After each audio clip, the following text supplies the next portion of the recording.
प्रेम सागर 10वां अध्याय।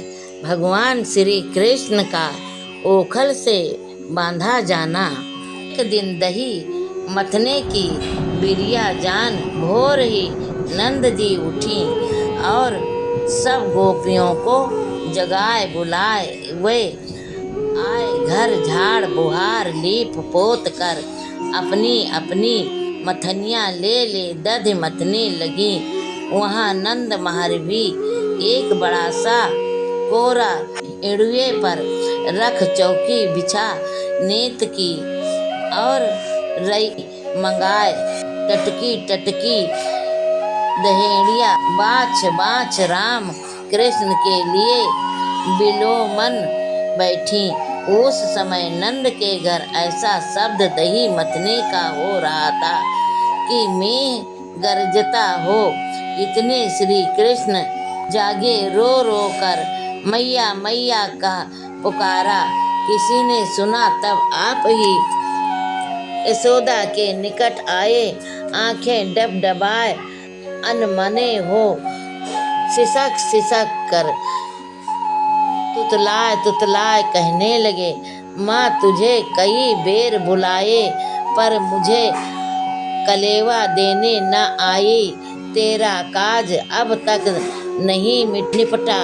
इतना कहा मचल पड़े और लगे चरुए से निकला दोनों हाथ डाल माखन काढ़ काढ़ फेंकने अंग अंग पर लपेटने लगे और पांव पटक पटक कर आंचल खींच खींच रोने लगे।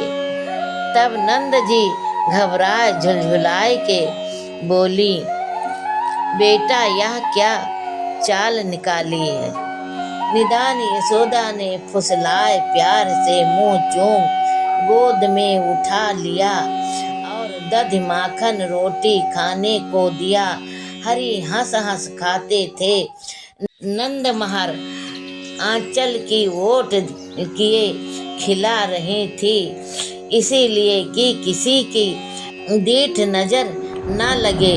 इसी बीच एक गोपी ने आकर कहा कि तुम यहाँ बैठी हो, वहाँ चूल्हे पर से दूध उफल गया है।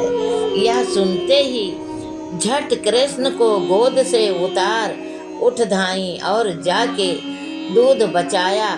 वहाँ कान्हा दही मठा के मटका फोड़ रई तोड़ माखन भरी कमोरी ले ग्वालों में दौड़ आए। एक उखल औंधा भरा पाया, तिस पर जा बैठे और चारों ओर सखाओं को बैठाए लगे आपस में हंस हंस माखर खाने। इतने में यशोदा दूध उतार आए, देखें तो आंगन और तिवारे में दही मठा की कीच हो रही है।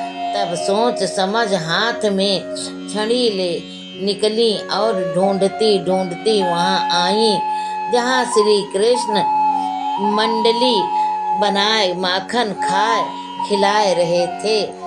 आते ही पीछे से घेरा तो हरि माँ को देखते ही रोकर हाँ हाँ खाए, कहते कि गोरस कितने लुटाया मैं नहीं जानूं, मुझे छोड़ दे।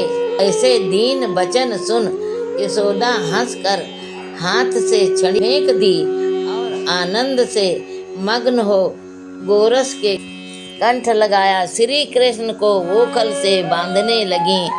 तब कृष्ण ने ऐसा किया कि जिस रस्सी से बांधे वही छोटी हो जाए। यशोदा ने सारे घर की रस्सी मंगवाई तो भी कृष्ण नहीं बंधे। निदान माँ को दुखित जान बंधवा ली। नंद रानी उन्हें बांध गोपियों से खोलने की सौह ले फिर घर की टहल करने लगी।